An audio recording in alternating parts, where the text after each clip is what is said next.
আমরা চাই আমাদের পূর্ণ অধিকার। আমরা এই দেশের নাগরিক, আমরা এই দেশে সবাই মিলেমিশে বেঁচে থাকতে চাই। আমরা প্রতিনিয়ত সেনা শাসনের শোষিত হচ্ছি।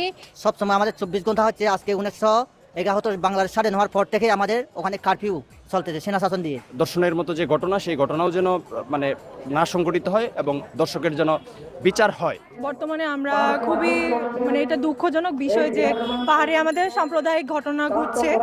এগুলো গতকাল একজন শিক্ষক technical school and Khagrachari technical school and কলেজের শিক্ষক সোহেল রায়, তাকে আমরা শিক্ষক বলে মানি না, কারণ সে একজন ধর্ষক।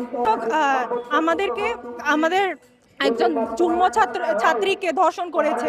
তার গতকাল সেই ঘটনার সূত্রে সেটেলার বাঙালিরা আমাদের যুগ্ম জাতির ওপর আক্রমণ করেছে এবং তারা আমাদের বুদ্ধমূর্তিগুলো